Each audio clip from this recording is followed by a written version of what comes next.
할렐루야. 오늘 이제 느헤미야 마지막 장입니다.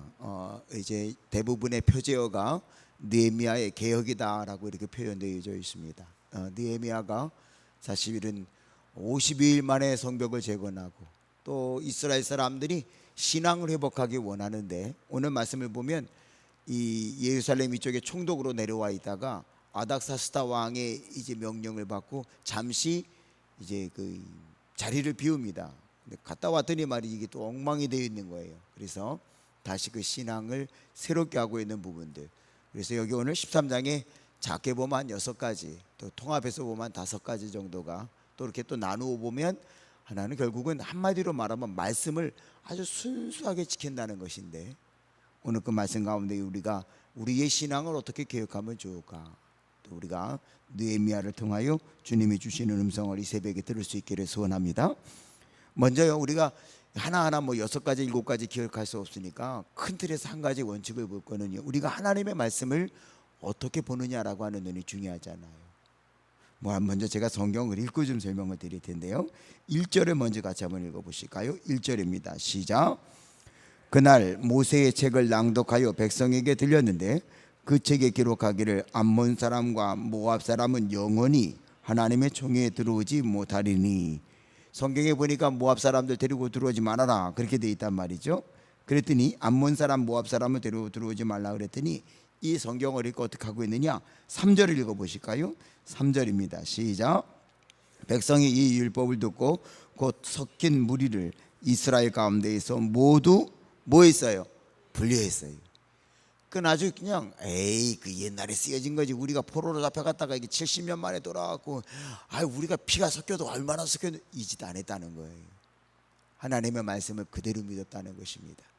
제가 강화에서요 참 긴 시간에 목회를 했거든요. 근데 강화에서 목회하면서 강화 기독교 전통에 대해서 쭉 공부하면서요, 제게 얼마나 많이 도움이 됐는지 몰라요. 우선은 도시에서 태어나서 도시에서 자랐던 제가 농촌을 경험한 것도 참 중요한데, 이 강화의 기독교 처음 받아들였던 이게 또 지식인들이에요. 강화에 양명학을 공부했던 강화 이 양명학파 중에 강화학파가 있습니다.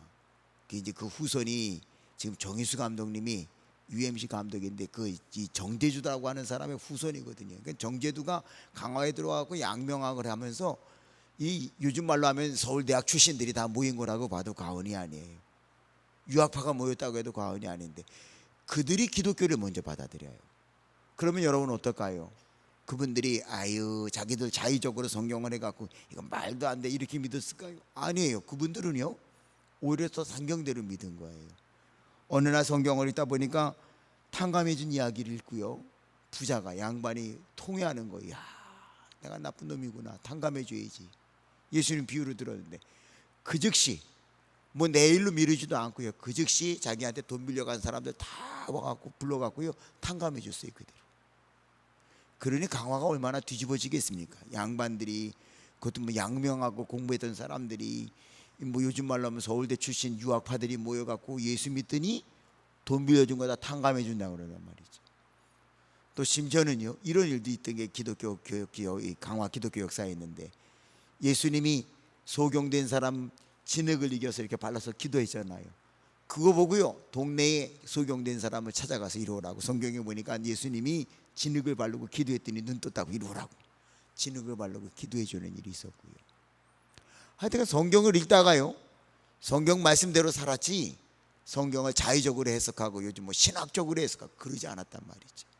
그것도 그들이 무식하기 때문이냐? 아니에요. 당대의 최고의 학식을 지닌 사람들이 성경은 성경 그대로 받아들인 것이 기독교 신앙의 역사입니다. 그래서 여러분, 사실은 강화에서 제가 이렇게 있으면서 강화에 두 맥이 있어요.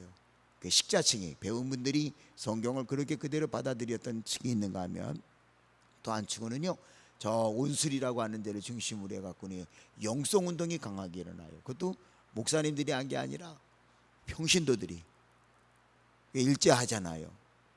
기도하면은 뭐라 그러니까 강화 남쪽에서 배를 타고 장봉도에 가고 기도를 해요.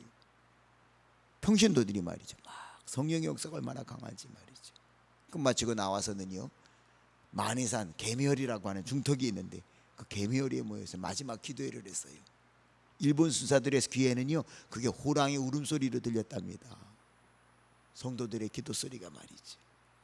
그것을 이끌었던 마지막 인도하신 분이 유장로님이라고 하는 분인데, 그 유장로님이 만이산에 올라가서 기도하며, 그 유장로님이 강화 그 유지예요. 근데 그분이 그 만이산에 올라가서 기도하면은요 그 온수리 사람들은 다 한다는 거예요. 아유, 저 유장로님이 또 오늘도 기도하시는구나. 그런데 일본 수사들의 귀에는 호랑이 울음소리를 들려갖고요 잡으러 가지를 못했다는 거예요. 여러분, 그런데 오늘 마치 느헤미야가 이 신앙을 개혁하고 있는 일 가운데도 그렇게 일어난 거예요. 성경을 읽더니 여러분, 포로로 70년 만에 있다가 돌아왔는데 뭐가 지대를 듣겠습니까? 그런데요, 성경을 읽고는요 자의적으로 해석하지 않았어요. 말씀대로 있는 대로 행했다는 거죠. 그게 특별히 1절에서부터 3절에 나와 있고요. 그리고 또 하나요, 4절을 보니까, 이게 4절 우리말이 좀 어렵게 번역이 되어 있는데 한번 4절을 읽어보실까요? 시작. 이전에 우리 하나님의 전에 방을 맡은 제사장 엘리야십이 도비아와 뭐 했으므로요? 연락이 있었으므로. 우리말로 이 연락이 있었으므로 하는데, 연락이라는 말 알아요? 내가 누구한테 오늘 연락했다, 그게 그런 게 아니고요. 이게 원어는 카보르라고 하는 단어거든요. 카보르라고 하는 단어인데 이 말의 진짜 뜻은요 가까운 사람, 가깝다, 친한 사람이라는 거예요. 이게 무슨 말인가 하면요, 엘리야십이 쉽게 말하면 이 성전 안에 있는 방을 책임 맡은 사람이에요. 방이 많잖아요, 성전 안에. 그러니까 이 방에는 뭐를 두고 이 방에는 뭐를 두고 그러는데, 이 엘리야십이 도비아랑 친한 거예요. 그래갖고요, 그 성전 안에 있는 그 방 하나 중을 거기 있는 거 다 끌어내고, 야 도비아야, 너 이리 와, 너 여기서 살면서 나를 도와줘. 그렇게 된 거예요. 요즘 말하면은요 인사청탁을 받은 거예요. 인사청탁. 자기라고 친하다고 말이죠. 자기하고 친하다고 말이죠. 아니, 성전에 국관을 마저 내주고 방을 하나 내주고 거기 들어와서 살라고 하는 사람이 어디 있냐 말이죠. 느헤미야가 와서 보고는요 깜짝, 이거는 아니다. 하나님의 일을 함에 있어서는 나하고 친하다고 그 사람하고 짝짝꿍이 돼서 모르는데 그거는 하나님이 기뻐하시는 일이 아니라는 거예요. 느헤미야가 오자마자 말이죠, 아닥사스다 왕 만나러 갔다 와갖고는 그 집 벌려놓은 걸 보고는 다 끌어낸 거예요. 저 도비아 집 다 끌어내라. 그냥 막 그 세간살이 다 끌어내고요 다시 그거를 회복시켰다고 하는 것입니다. 오늘 이 말씀이 주는 의미가 뭔지 아십니까? 그거는요 바로 우리들이 사사롭게 나랑 친한 사람이니까 이 사람한테 잘하고, 저 사람은 나하고 친하지 않으니까 뭐하고, 아주 인간적인 수단의 첫 번째 방법이잖아요. 그거 하나님 기뻐하지 않는다는 거거든요. 신앙인은요 내가 항상 중심이 그리스도를 향하여 바라보며 모든 이들을 품고 모든 이들과 함께 갈 줄 아는 지혜가 있을 때에 주님이 영광을 받으실 줄로 믿습니다. 생각해 보세요. 나랑 친한 사람에게 아니 성전에 어떻게 방을 다 내줘요? 그 느헤미야가 이 성경을 기록하고 있는 내용들을 보면 이 정도로 느헤미야는요 인간적인 생각으로 인사처리하지 않았다는 거예요. 나하고 친한 사람에게는 혜택을 주고, 나하고 친한 사람 말은 그냥 껍벅 넘어가고, 나하고 거리가 멀면 막 헐뜯고 그 사람의 해를 주는, 그거 안 했다는 거예요. 도비아가 하는 짓을 보고요, 어떻게 보면은요 이 엘리야십이 내가 책임 맡았으니까 내 마음대로 할 수 있잖아요. 그래. 근데 원칙이 틀렸다는 거예요. 자기랑 연락이 있으므로, 즉 카보르, 어떻게 너랑 가깝다고 그렇게 어쩌면 느헤미야가요 다른 모양으로 했다면은 이 지금 더 책망했을런지도 몰라요. 근데 느헤미야는요 인사의 원칙은 나랑 연락이 있다, 즉 카보르, 친한 사람이라고 껍벅 넘어가고 친한 사람이라고 배려하는, 그거 안 된다는 거예요. 오늘 또 하나는요, 오늘 이 13장에는 마지막 그런 부분들이 여러 가지가 나오는데요, 이 10절서부터 나오는 말씀을 보면은요, 10절서부터 14절에 있는 말씀을 보면 이 제사장과 레위 사람들 중에 자기 직무를 소홀히 하는 일이 벌어지고 말았어요. 이유는 있어요. 이 느헤미야가 자리 비운 다음에, 원래 이 느헤미야가 성벽을 건축한 다음에는요 제사장들 다 불러다 놨잖아요. 레위 사람들도 다 불러다 놓고요. 그래서 여러분들 아시잖아요. 그 사람들 족보까지도 막 거기 거론하면서 이름 명단을 적어놨는데 먹을 걸 안 줘. 이 사람들이 다 도망가갖고 뭐 했는가 하면은요 10절에 있는 말씀을 보면 자기 밭으로 돌아가고 농사 짓고 앉아 있는 거예요. 느헤미야가 와서 묻고 말이지, 이건 잘못된 거다, 이건 아니다. 라고 했어요. 그들로 하여금 자기의 직무의 자리에 다시금 돌아오게 하는 일을 합니다. 그러면 11절을 읽어보실까요? 11절 말씀입니다. 시작. 내가 모든 민장들을 꾸짖어 이르기를 하나님의 전이 어찌하여 버림바 되었느냐 하고 곧 레위 사람을 불러 모아 다시 어디에요? 제자리에 세웠더니, 그랬더니 말이죠, 12절에 어떤 결과가 나오는가 말이, 성도들이, 백성들이 너무 좋아서 곡식, 포도주, 11조 다 갖고 와갖고 말이죠, 풍성해지는 거예요. 그러니까 우리가 원칙을 제대로 알아야 된다는 게, 사실은 이건 목회자들이 더 마음속에 새겨야 되는 건데, 여기 우리 부목사님들, 전도사님들도 계시지만 성도들도 어쩌면 마찬가지일 거예요. 자기 자리에 지킬 줄 알면 하나님이 풍성하게 채워주십니다. 제가 이제 강화에서 감리사 할 때도 이렇게 보니까는요, 뭐 그때나 지금이나 비전교회는 언제든지 있었고요, 어렵습니다. 뭐 감리사 하다 보니까 그거 더 잘 알잖아요, 내막을. 근데 보면은요, 자기 자리 지키지 않으면은요, 하나님 기뻐하지 않는 게 드러나요. 목사가 자기 자리 지키지 않고, 전도사가 자기 자리 지키지 않고, 하나님 기뻐하겠어요? 자기 자리 지키면은요, 다 채워주시는 역사가 임하게 되어질 줄로 믿습니다. 저는 저희 어머니한테 몇 가지 매섭게 배운 것 중에 하나는, 저희 어머니가 가난한 분이 아니거든요. 넉넉하게 살 수 있는 분인데요, 목회 딱 당하는 날부터요, 이론을 안 도와주시더라고요. 이론을 안 도와주세요. 어느 날 돈 봉투를 갖고 오셨어요. 우리 살라고 주는 줄 알았더니 아니야, 너 건축한다며, 이건 건축헌금이야. 왜 이렇게 못을 박아주셔요? 그랬는데 말이죠, 저희 어머니한테 배웠던 것 중에 하나는, 내가 내 자리 지키면 하나님이 채워주셔. 나는 너를 육신적으로 낳아 왜 난들 너를 사랑하지 않겠니? 그러나 내가 너를 돕는 것보다 전능하신 하나님, 만유의 주 우리 주님이 널 도와야지, 내가 도와야 무슨 한계가 있겠냐, 무슨 도움이 되냐, 늘 그러셨어요. 참 그때는 얼마나 서운한지. 애 낳아갖고 말이죠, 우리 집사람 젖은 안 나지요. 분유 사러 갈 돈도 없는데 말이죠, 정말 서운했는데 세월이 지나고 보니까 자기 자리 지키니까는요, 분유 살 돈 없다고 우리 애들 굶은 적 한 번도 없어. 오늘 바라기는요, 우리 여러분들도, 이게 제사장에 대한 이야기지만 성도들도요, 자기 자리 지키면 다 채워주실 줄로 믿습니다. 신앙의 자리 지키잔 말이죠.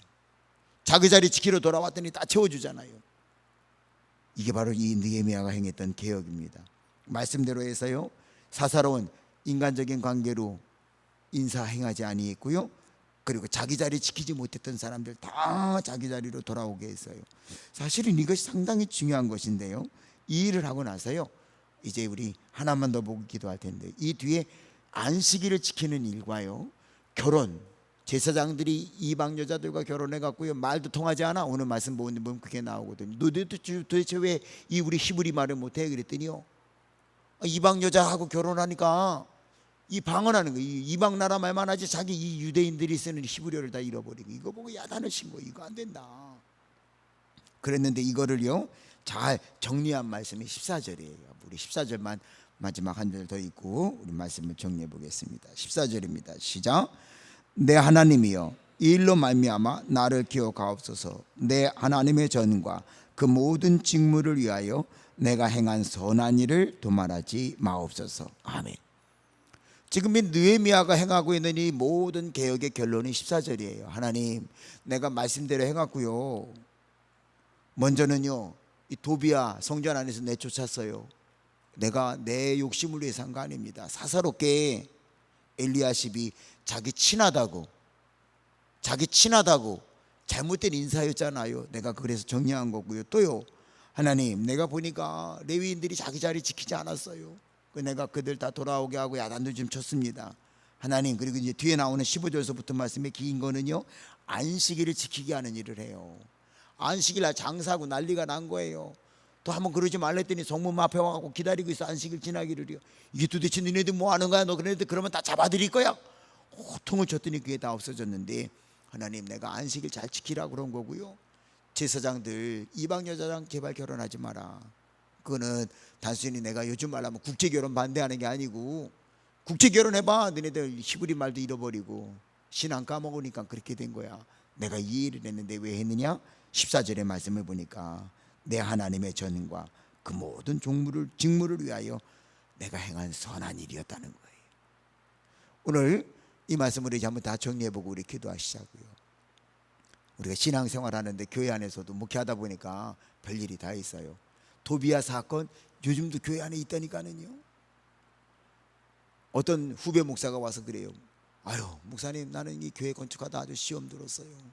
왜요? 기도 많이 하시지. 아니 그게 아니라 내가 시험 들었다니까. 아니 담임 목사가 시험 들면 어떡해요? 뭔데 왜 그래요? 그랬더니 어느 장로님은 와서요, 내 동생이 보일러 공인데 보일러 설치 내 동생이 해달라고 그러고, 어떤 권사님은 와서 말이죠, 내가 아는 사람, 이 사람이 정말 공사 잘하는데 페인트 가게 아주 크게 하는데 이 사람한테 맡기면 된다고 그러고, 아니 전체 계약을 해갖고 건설업자가 와서 이제 이 건설업체가 일을 하는데 틈틈이 들어와갖고 얘기한다는 거예요. 이 사람은 내가 친한데 내가 안다고, 이 사람은 진짜 잘한다고. 이거 내가 아주 시험 들어서 못 사겠다고 말이죠. 이런 말이 있는 것만이 아니, 이 비슷한 일 얘기하려면은요 많아요, 교회 안에서도. 그러나 우리가 느헤미야의 마음을 가질 때에 하나님께서 영광을 받으실 줄로 믿습니다. 나하고 친하다고 어떤 걸 하려고 그러지 말아요. 또 하나, 우리가요 사사롭게 말이죠, 내 자리를 지키지 못하는 일을 하지 말자 말이죠. 자기 자리 지키지 못하는 것보다 어리석은 건 없는 거예요. 자기 자리 지키기만 해도요 하나님은 다 채워주셔요. 구체적으로는요 안식일을 거룩하게 지켜야 됩니다. 주일을 성수하는 일이 얼마나 중요한지 몰라요. 오늘 이 일을 하다가 느헤미야가요 중간에 이제 스스로를 돌아보는 거, 그거 얼마나 힘들까. 이렇게 하니까는요 도비야도 얼마나 이 느헤미야 미워했고요, 또 엘리야십은 말이죠 얼마나 이 느헤미야 미워했겠어요. 또 여기 해당했던 사람들 막 먹을 거 없어갖고 농사지러 갔던 레위인들은요 느헤미야 얼마나 무서워하고 미워했겠습니까. 그러니까 중간에 느헤미야가 그러는 거예요. 하나님, 나 모르겠어요. 하나님이 좀 기억해 주셔요. 내가 이렇게 개혁을 했더니, 여기 성경에 그 내용은 안 나오지만 뒤에서 꿍얼거리는 사람 얼마나 많았을까요? 그게 14절에서 그러는 거예요. 내 하나님이요, 이 일로 말미암아 나를 기억하옵소서. 내 하나님의 전과 그 모든 직무를 위하여 내가 행한 선한 일을 도말하지 마옵소서. 오늘 여러분, 우리들이 정말 하나님 보시기에 선한 일을 행하고 있다면 걱정하지 마세요. 사람들은 뭐라 해도 하나님께서는 우리의 중심을 아시기에 우리가 행하는 선한 일 기억하시고 복의 복을 더하실 줄로 믿습니다.